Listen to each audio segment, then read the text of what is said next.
1098-765-4321. 1, 2, 3, 4, 5. 1, 2, 3, 4, 5. Is it good? Good. You know, you were the first stock I ever bought. Oh, First stock I hope you sold it in time. My mother sold it right away. She made a lot of money. She died a millionaire. Hey, I'm Molly Sims. And I'm Emese Gormley. We're two girls obsessed with one thing, beauty.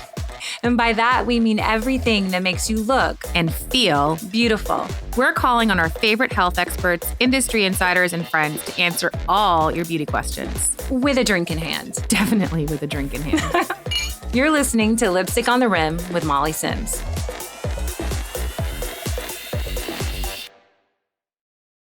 I mean, I don't think I've ever said these two words in the same sentence in a long time, much less sitting here on Lipstick on the Rim. Martha Stewart is in the house.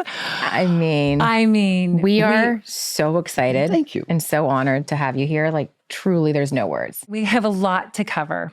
Everyone knows you. You're a legend. You're an icon. But who really is the Martha Stewart? So I want to take us back. You have 5 siblings. You grew up Jersey City, New Jersey. Born in Jersey City. I'm Jersey proud over here now. Grew up in Nutley, New Jersey, not far from Jersey City, but that's where I was born, in Jersey City. The hospital I was born in, Margaret Haig Hospital, now is a condominium, and it's beautiful. They turned this whole hospital into a condo. Amazing. And some people who work for me live where I was born. It's so horrifying. So you learned gardening from your father out of necessity, not leisure. Cooking from your mother. Yep. Tell us a little bit about like that. Well, we were a nice family of 8 living in a 3-bedroom house with 1 bathroom. Can you imagine? 8 people and 1. It was a large bathroom. It had a bathtub and a shower, a bathroom tub with a shower, and it had a sink and it had a toilet, and but it was large enough so that you didn't feel cramped. But I would get up extra early so I could take a shower before anybody else, because I don't like to get into showers that are wet or grimy by somebody else. Have you always been that way since you were a little girl? Totally. I'm very fussy about stuff like that. And everything has to be clean and wiped down and neat and nice. But that was good. I mean, those are my good habits. And I like things to be in order. In order. And you learn how to be orderly when you have 5 siblings. Most of them, everybody but my older brother was younger than I was, and I was really like the second mother in the house. So we learned how to take care of stuff. My father put me out in the garden when I was 3, and I grew lots of things. I loved gardening right away, and I still love gardening. That's my passion right now, is really to plant and to grow and to harvest. And animals are also my passion. We were not allowed to have animals when we were growing up. I did have 1 dog once, Shiner, which we adopted, a fox terrier, and it just didn't work out in our family. And I remember my parents giving it away to a neighbor. And the last time I saw poor Shiner, he was chained to a doghouse. Oh. And I vowed never ever to have anything like that ever near me. I remember when I was young, so my mom was one of 6, grew up on a farm in Kentucky, and she was the second oldest, and that's what happened to her. She would end up taking care of the little children, planting, farming, corn, tomatoes, wheat, tobacco, like everything. Yeah, that's what I always wanted, that kind of farm. I mean, I grew up on only 1/5 of an acre, but we grew plenty of stuff. So you began modeling in high school. I did. And what was that first little break? Well, it was so fun. A neighbor who lived across the street was a ballerina, and she was with the American Ballet Theater. She was like 14 years old, and she was my friend. And she said, "Martha, you really have to model. You're pretty enough to model." So she took me to New York, And she said, my agency is the Eileen Ford model agency. So she took me to Eileen Ford, and Eileen Ford signed me up right away and got me lots of jobs. Wow. So it was very exciting. And then I moved over to Stewart. Stewart Cowley, his name was, and he and Barbara Thorburn. Gosh, I wonder where these people are these days. I have to find out. Anyway, and I had a long modeling career until I was through college, actually. And you went to Barnard. Yes. I was a very good high school student, and I studied did straight A's and did all that stuff. And then I applied to Barnard and to NYU because I figured if I could make enough money modeling, I could just stay in New York and do that while I'm going to school. Because I did have to pay all my expenses myself. We were brought up very self-sufficient, each one of us. So that's what I did. And I loved Barnard. I thought it was just the best education.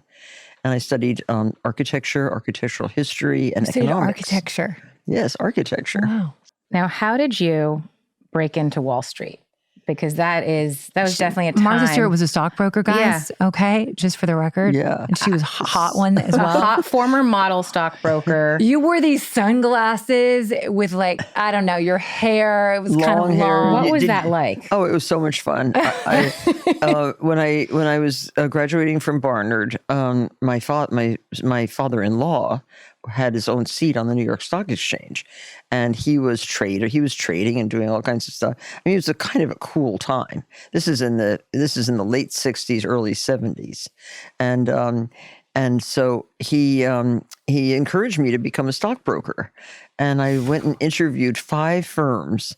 And the only firm I really liked, I went to very fancy firms, like Merrill Lynch and Auchincloss Parker and Redpath, these very old shoe kind of Wall Street firms. And the only firm I really liked was called Perlberg Moness.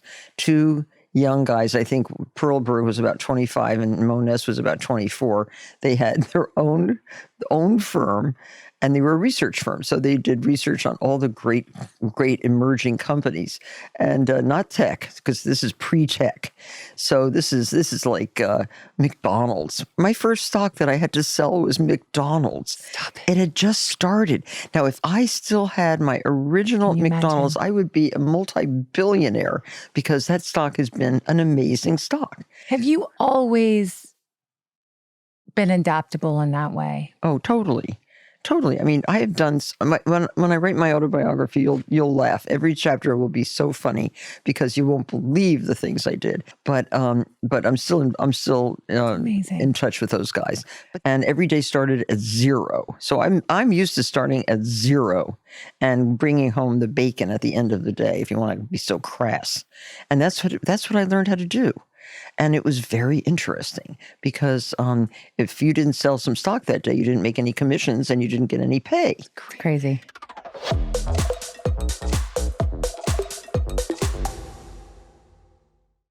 I started with their magnesium L-threonate. It tastes like vanilla cream and completely changed my sleep.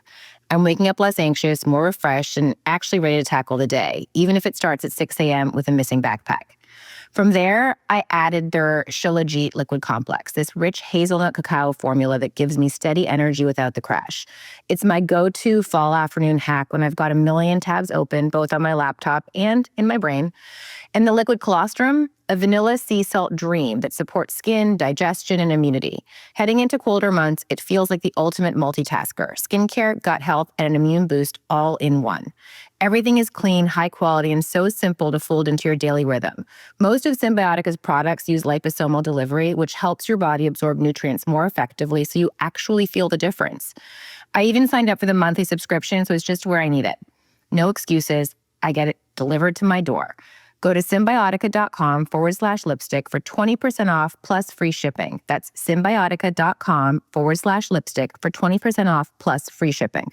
You got married to Andrew Stewart. You had Alexis. Yes. And then You bought Turkey Hill Farm. Yes. Talk to us about that. Turkey Hill was 4-acre little farmette, I called it. It was an 1805 farmhouse in terrible disrepair, but we fixed it up. Amazing. Everything. We did everything ourselves. I stripped the floors with those big old sanders. Do you know those floor sanders? I don't know if you ever used one, but they're hard to use. And I scraped all the paint off, all the beautiful pine woodwork in the house. And the kitchen had the great big Dutch ovens built into the chimneys. It was a beautiful house. This was like 19, let's see, Alexis was 5, like 1970 or 71. And then I sold it for something like $9 million because, it became more valuable. Real estate was the best investment. And what made you sell Turkey Hill? Well, I found another piece of property that I loved, 40 acres in Fairfield. And I wanted more land, 40 acres, but it was too far from New York. Mm-hmm. And so then I was looking, and a friend told me about 156 acres in Bedford, New York. And next door, the corner property next door to Ralph Lauren, who had about 250 acres. So I thought, I can do with 150. Yeah. And I didn't know why he didn't buy it. I'm sure he wishes he had, right? Because he owns the whole street now except for my farm. And so I love my farm. But you started catering at Turkey Hill. That's where I became Martha Stewart, and growing the vegetables for the parties. I was catering parties in New York City, and Greenwich, and Fairfield, all the fancy. And how did you start? I just started doing it. It was called the Uncatered Affair, because we wanted things to be as if you had done it yourself, but still extremely delicious and beautifully presented. And it worked out. It was very hard. Catering is probably the hardest profession because you're building a restaurant every night, driving it in a car someplace, and then tearing it back down again. And the night and my husband was very helpful. He was working in New York as a publisher, but the night that he didn't come out to help me unload, I knew that finished. He had never done that before, and he had it with the catering. So, but don't you think you took catering to like a different level? Oh, definitely. Definitely. There were only 2 really good caterers at the time. Gloria's Food, which was very posh and very, very high scale and very expensive, and Martha Stewart. And they had the jobs of, they had very fancy Park Avenue houses. I geared up for bigger jobs like the antique show at the Armory, where I took live chickens in beautiful wooden cages, and they were crowing during. It was like country fair, and it was. I had so much fun doing stuff like that, and I catered so many bar mitzvahs and so many weddings, and people that even now come up to me and said, "You catered my wedding." And everything was self-taught. Yes.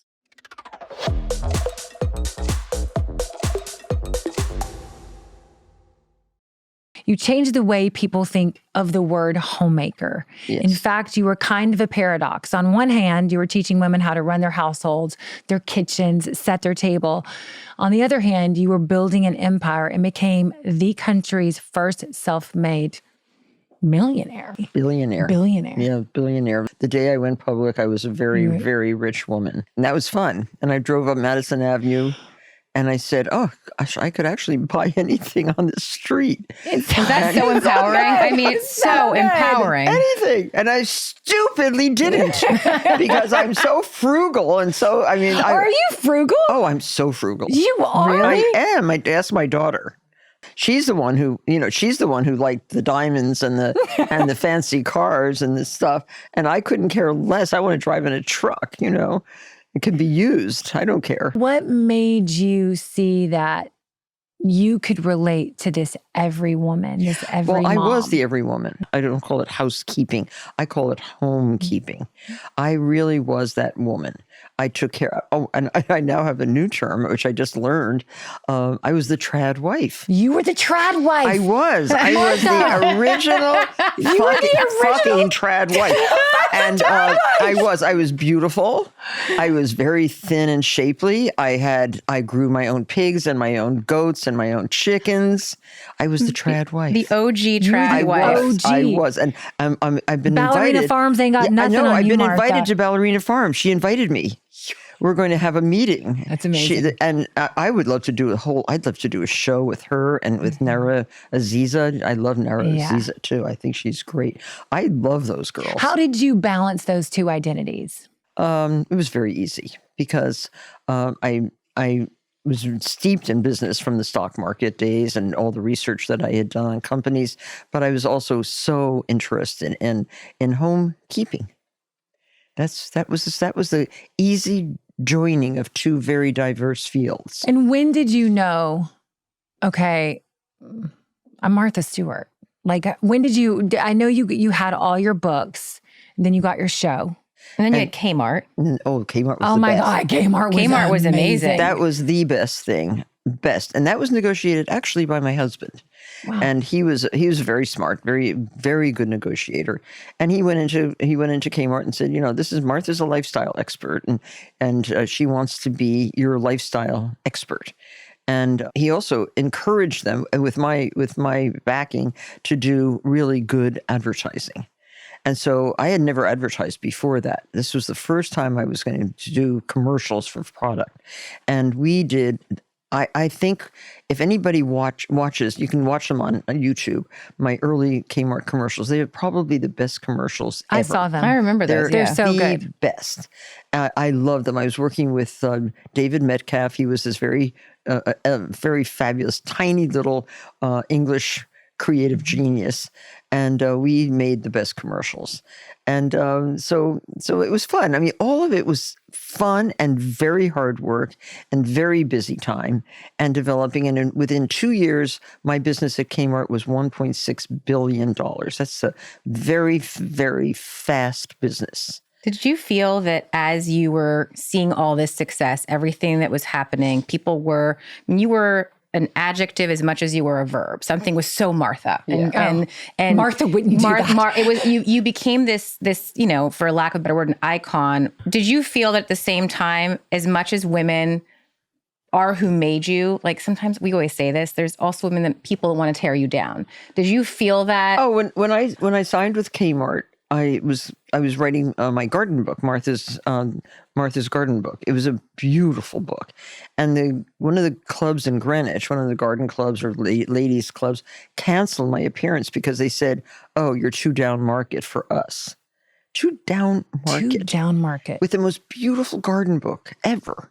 They canceled my talk at their lunch, and I laughed because I said, "Oh, they'll be back." And I never hold it against them. I mean, you can't. They're just not there. They don't understand what you're doing. And then when they finally figure it out, all those ladies are now my friends. I think. They are, deep down. Joan Didion did such a great quote. That was the best. That's that essay that she wrote about me in the New Yorker. Oh. I have to read something. It says, the dreams and the fears into which Martha Stewart taps are not feminine domesticity, but of female power, of the woman who sits down at the table with the men, still in her apron, walks away with the chips. Yeah. Isn't that great? I thought it was so unbelievable because that explains exactly who you are. Yeah, you have to have, if you're going to do what I've done, you have to be fearless. And you have to smile at the same time.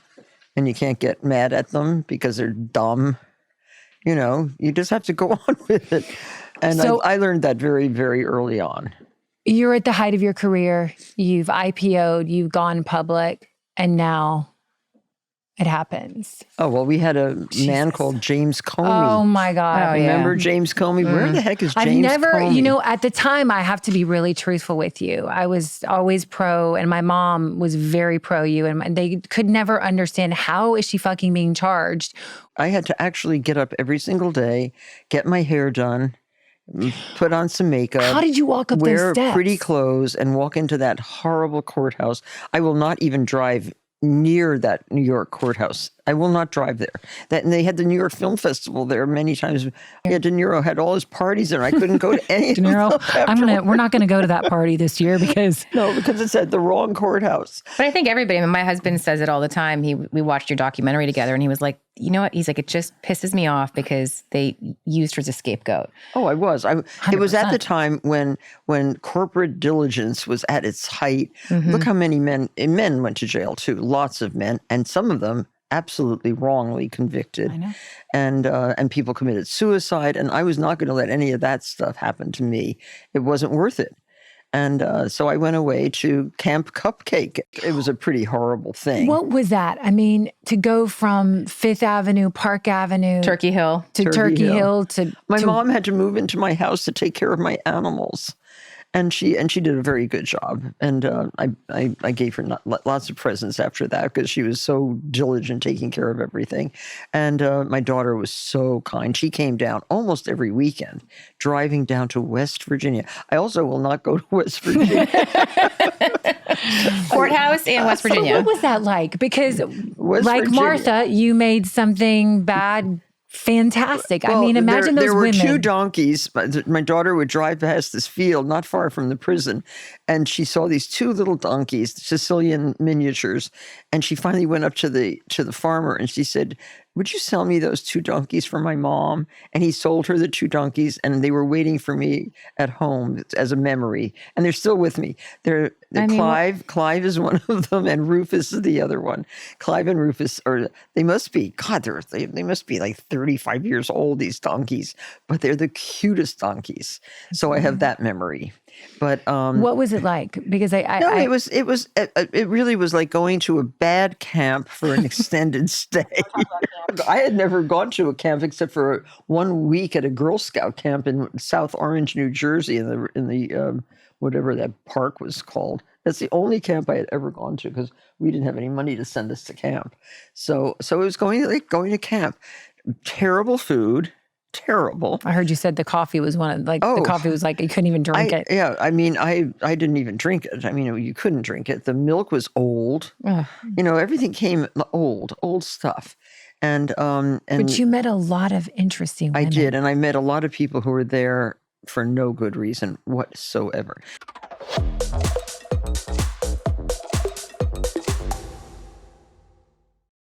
From what we've read and what, my producer Rosie told us, that time, a lot of people learned from you. A lot of women Oh, yes. learned things from you. My roommates, I taught a lot of classes there. It was masterclass with Martha Stewart in prison. Yes. Oh, yeah. I taught them how to start a small business. We actually created these things, and there were some talented girls there. There is one iconic picture of you getting on your boyfriend's plane and you turn around and you wave and you're in a crocheted poncho. Fabulous. And I was like, Martha Stewart, she's back. One of the inmates made me that beautiful poncho, which we then brought back to New York and worked with a yarn company here in New York City to create the pattern. Amazing. And sold the yarn. We sold many thousands of those ponchos in a kit.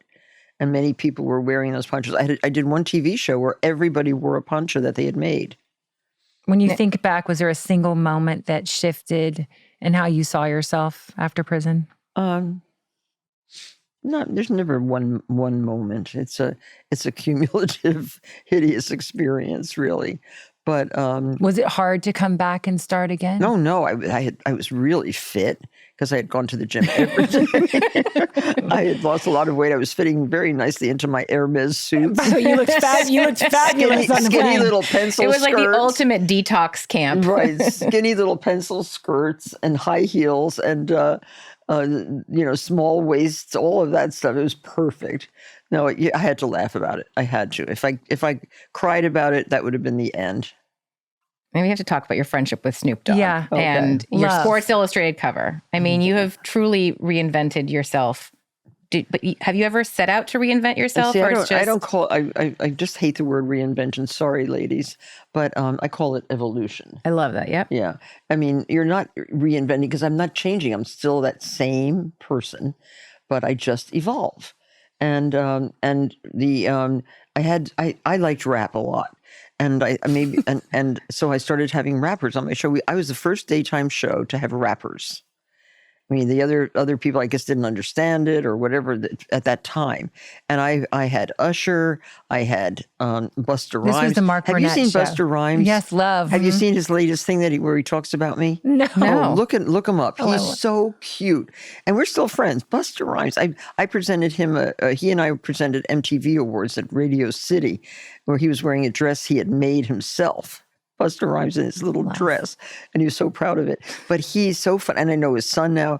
But I liked rap, so I would have all these guys on the show. And then finally Snoop came on, and we made brownies, of course, and we had a very nice time. And then I invited him again because he was funny, and he was a very good guest.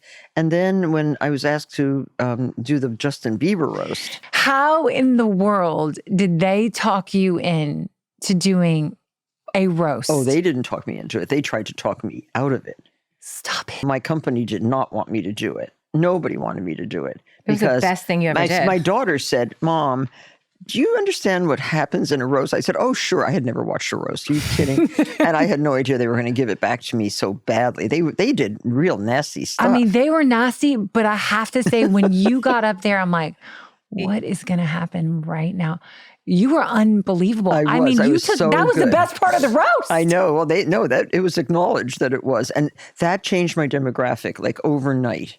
It brought me a whole new audience, and I'm good at that. I'm good at having a feeling of what's good for the demographic, and it really changed the demographic. And then just my friendship with Snoop his demographic has changed exponentially. I mean, my friends, my snooty white friends up in Maine, in Seal Harbor, Maine, they want Snoop there. They don't want me. They're like driving through town listening to rap. They want Snoop.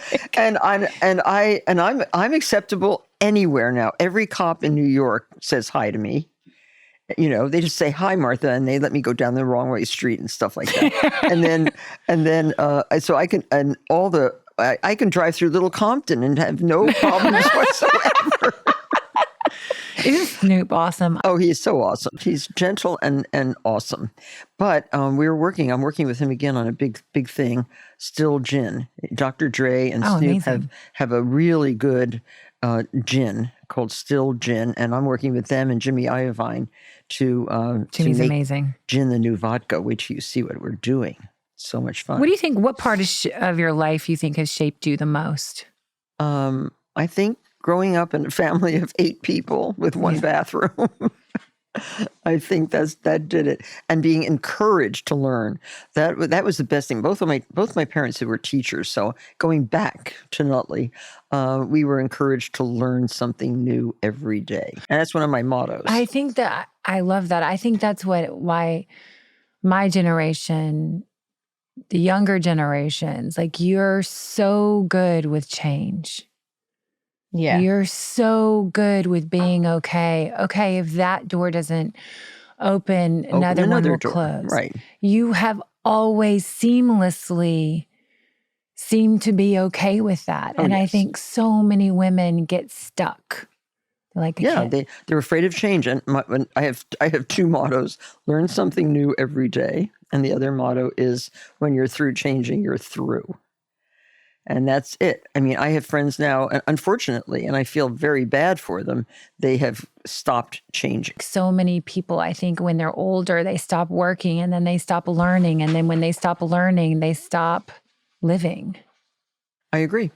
And the people I admire most are what they're calling now super agers, who are not retiring, who continue doing good things, who continue to evolve and not reinvent, but evolve.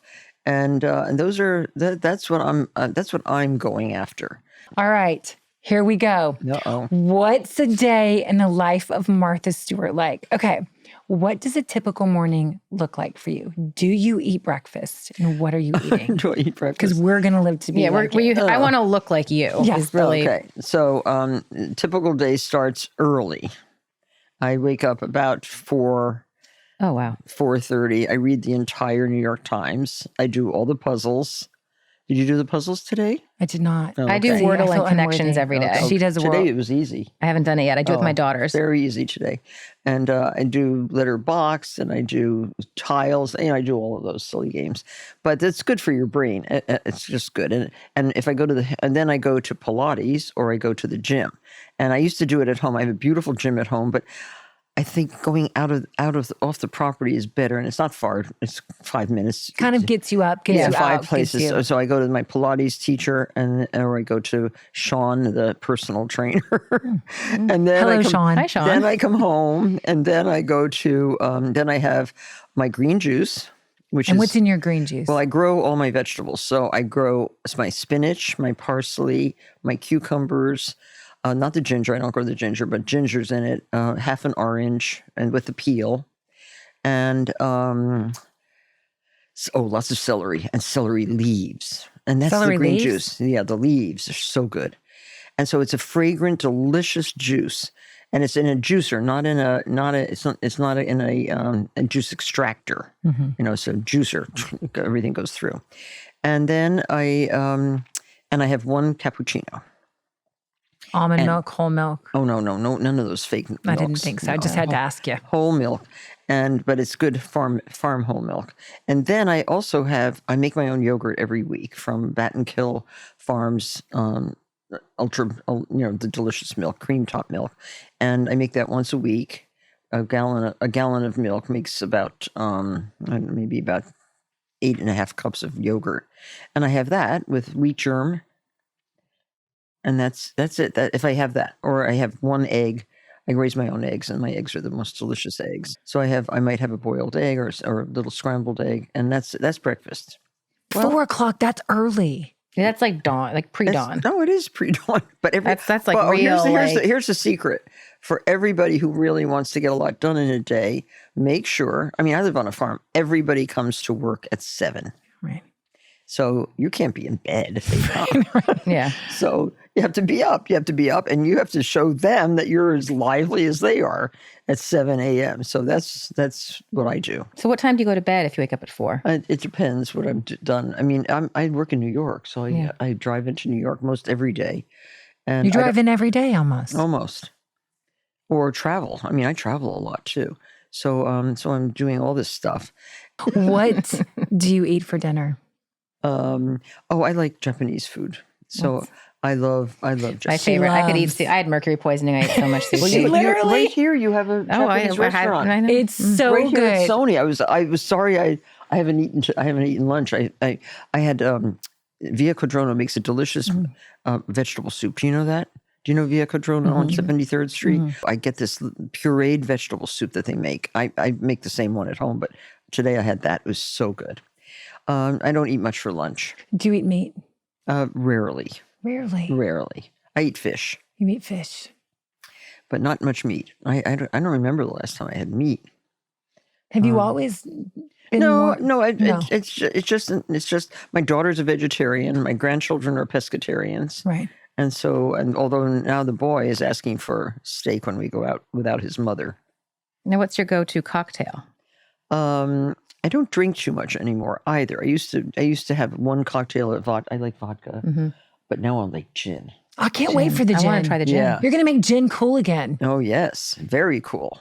Martha, how have you stayed looking so incredible? You look like you. I just was keep looking staring at at her this documentary. profile. I'm like, Do I have a nice profile? you have Beautiful. incredible portrait. No, but by you the way, really your you hair look color, fantastic. Oh, good. your I hope hair so. color, and we are Everything. bitches. We are bitches about We're hair blonde color. snobs. We are blonde snobs. Well, the secret to the hair color is Parveen.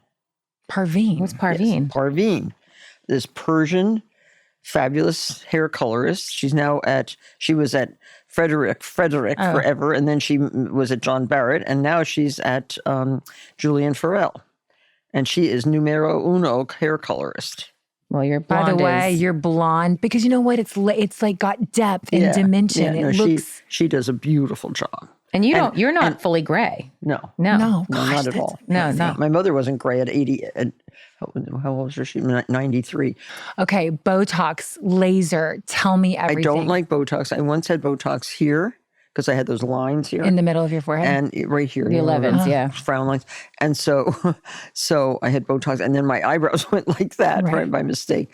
And so I don't do Botox in my face. But the doctor said, put a piece of Scotch tape there instead at night. And so you go like that and you feel the Scotch tape, and then you stop doing it. It's a habit. You break your habit. And so I like certain fillers. And I do Botox right here. Oh, we just did it. Yeah. We love a little neck I Botox. love it. I want like neck tape just to like pull my neck back. But the main thing about your skin, and the reason my skin is so good, is really and truly cleanliness. I'm a fanatic about keeping my face clean.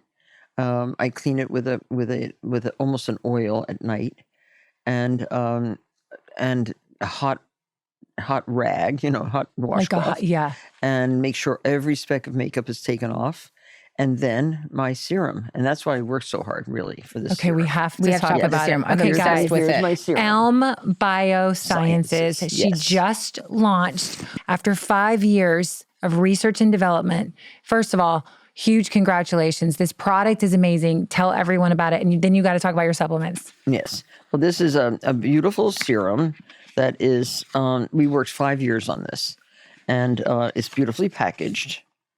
And so I wanted to have something that would look nice in your bathroom. Ultimately, when we have a few more products, you will be happy to have Okay, these. you guys, it's a long gold Cylinder bottle. cylinder bottle. Glass. Love you. And a couple gentle little, I'm going to put a little bit. After my makeup, I put some on I'm too. going to do some a little bit right now. It's on top after. Okay, so it's good for UV damage, pigmentation, dehydration, and irritation while remaining gentle and for sensitive skin. Yes. I'm going to put some on. And it's and there's a special patented ingredient in it called A30, which ultimately it is patented. And we worked very hard. Feel how cool it is. Yeah, it's got like the cryo kind of cooling. Yeah, it's cool. No unpleasant scent. I can't stand scented stuff. No, us either. No unpleasantness at all. Just And you know what I love about it? I love that it's not sticky. Nope, No, it's not not at all. tacky, so Silky. you can layer it under your makeup. Yeah, you guys, it's put it on before your $135. makeup. Yep, put it before your makeup, and then put it little dabs after your makeup. And so this is your your power serum. Yes. Like your antioxidant rich. Yes. Oh, I'm so excited. I can't even tell you. feel- Here, give You me look more. nice and lustrous Give and me glowing. more. Glowy and hydrated. And listen, you can do this. She just gave you guys a little tip. You can do this after your makeup to kind of give you that The glow. little bit of a glow. Everybody always says, "Oh, why is your skin so nice, moist looking and nice?" It's because of stuff like this that we're working so hard on. Now, if you travel a lot, and then would this be- is the other product that's coming out with the serum. This is a wonderful. It's called Inner Dose, the Daily Skin Supplement. So we're working from the inside out. My green juice, 2 of these Inner Dose capsules every single day. This works on antioxidants. It works on anti-inflammatory. We all have inflammatory problems, and we have oxidant problems. This helps counteract. It's great for oxidative stress. I told Martha, I started like 10 days ago when you sent it to me. And I'm like, I love that it's also just 2 pills a day. It's easy. I can't do cinemas like 9 pills. I know. Too and much. then 2 shots of like, do you think like growing up on the farm, keeping organic, that it's also helped you look the way you look? Oh, of course. I mean, just being happy with animals, with nature. I could stay in my apartment in New York at night, and go out and eat dinners and go back home into the apartment. But I have cats sleeping on my bed at home. It's so nice, and my doggies are in the kitchen. Or it's just important to have all of this stuff around you. And I just adopted 2 more horses on last Friday, and their names Stewart, just coincidentally, Stewart and Ulysses. So I My now daughter- have 7. I now have 7 Frisians. Listen, It's getting to be a little bunch of a herd. that's a hurt. My daughter is an equestrian. Oh, she she rides. is? And we do not own ponies. We lease. We have Yeah, that's good. Lily Pond and Lucky. Lily Pond was the name of my street in East Hampton. I know. There's such a side to you that I think so many people don't know. What do you think has been where you've been the most misunderstood? Because like the animal lover I that know. like wants to go home and be at home with like your animals is not necessarily how people Yeah, I don't have think seen people you. understand how much nature does play a part in helping people grow older gracefully. I think nature is one of probably of the 10 things that you can do for yourself to age gracefully. Nature is probably the number one. Communing with nature in every single way. Eric Topol just wrote a book called Super Agers. Do you know that book? Mm-hmm. And he says that, and I've come to that conclusion. But it's about diet, it's about exercise, it's about mental reliability on learning. mental fitness. Yes, yeah, all that. I just want to go back with Elm. What's coming up next? What do we need to know? You better talk about Elm, because otherwise I'm going to be punished by my company. By the way, this is a beauty podcast, so I could talk about beauty all day long. What made you decide to do it with Elm? Well, I met Dr. Bonasali about 7 years ago. I was his first patient in his Hudson Yards atelier, I call it, because it's like no dermatologist business office you've ever seen. I admire him greatly because he has devoted much of his practice to scar victims. People who have been badly damaged by dogs or it's just incredible what he's done, rebuilding people's Like regenerative, yeah, really amazing. But then we started to talk about skincare, and we started to work on this project. He had worked on a couple other projects in the past, and he's very well respected. And I said, I want it to be different. I really want it to be science-based 1,000%. I want it to... You want it to work. You want it to be clinically effective. And I want people to understand that it's not just slathering on some cream on your face. I know. That's not going to do it. It has to have the right ingredients that will actually help. You're not going to erase every line on your face, but you are going to plump up your skin. You are going to add a degree Luminosity. of moisture, luminosity. I think that's what so many women, I think that's, you're our thirst trap. But I think you always look glowy. You do. You never look like, I don't know, dull. You always have that. But that's important. I know. And it's like, and you go, in the morning when I go to the Pilates, I look just as good as anybody in there and half my age. I know. I do. I just do. And it's because I take care to make sure that I'm using the right stuff. Ladies, listen, that's what we always talk about. Work harder, work smarter, not harder. That's but good. Take care of your skin, take care of yourself. Like get up, get dressed. Like that's all part of feeling good. My mom used to say, if you feel good, you look good. And if you look good, you feel good. Like take pride in doing that. Yeah, and it also has to do a lot with genes. I know. Not what's her name's genes, but real genes. Yeah. Sydney Sweeney's. Dear little Miss Sweeney. Are there any other beauty products that you are obsessed with? Let's see. Good shampoo. I like Orbe. Mm-hmm. I like Milbon. Love. I use Milbon. We love Milbon. You do? Yeah, I alternate between the two. And it's really good for your hair. For blondes, Milbon is amazing. Awfully good. And all the conditioners, don't when they say, put them on the ends, no, put it all over your hair. I actually love to use a hair mask. There's a Milbon hair mask that I use as a It's so conditioner. good. All right. So we thought we played a little game before we leave. It's called Martha or Myth. If it's true, it's Martha. If it's not, it's a myth. You only sleep 4 hours a day. Martha. You sleep with the lights on so you can immediately start working every day. Sometimes. This morning, Martha this morning the light was on. You kept all your reports from grammar school. I have kept the most incredible archive, which is being worked on right now by a chronologist. I call him a chronologist. He said he's never been called one before, but he is putting everything in order for me from the time I was a tiny child. I saved everything. That's amazing. I have carbon copies of every letter I ever wrote to anybody. So that's a Martha. Yes. Snoop Dogg, I think I know this answer. Snoop Dogg is one of your best friends. Martha. You now only listen to rap music. Only, it's a mess. You broke up with Anthony Hopkins after Silence of the Lambs came out because you couldn't disassociate him from Hannibal Lecter. Well, I had already seen Silence of the Lambs when I accepted a date with him. I was fixed up by Nicole Kidman when she was still married to Tom Cruise. Wow. We all went out to dinner together in California, and they were encouraging, and he was nice. But then when I wanted to invite him to Maine, I have this giant house in Maine, and I couldn't get beyond Hannibal Lecter I and don't that blame you. scary long hallways in my house. I just couldn't do it. I couldn't do it. And he knows. I mean, how stupid was I? We have a quote from you saying, I catnap now and then, but I think while I nap, so it's not a waste of time. It's a Martha. Green juice is a daily must. Martha. You don't do casual lunches or dinners. Martha. I did this one. You love the color red. Oh, that's not Martha. No lipstick on the lid.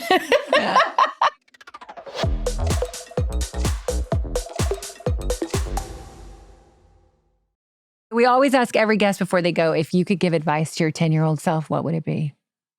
Just know that the future is brighter than you can ever imagine.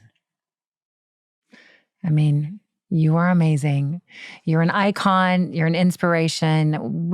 Honestly, it's like an honor. Okay, you guys have to check out Elm Biosciences at elmbiosciences.com or follow them on Instagram. Of course, follow Martha Stewart, but Elm Biosciences, and of course, at Martha Stewart. You could be like at Martha. I mean, it would just come up because it's so verified. You're first roast turkey I ever made. We love it. Ooh, we love roast you. turkey was cheesecloth. I get into it with my mother-in-law. But now there's a new recipe. Oh, I improved on the cheesecloth. Okay. It's I will do it. Parchment paper. Oh, really? Yeah, you don't have to mess with all the butter and stuff. I mean, love you. Thank you. We don't want you to leave. Much. Thank you. Thank you so much. That was fun.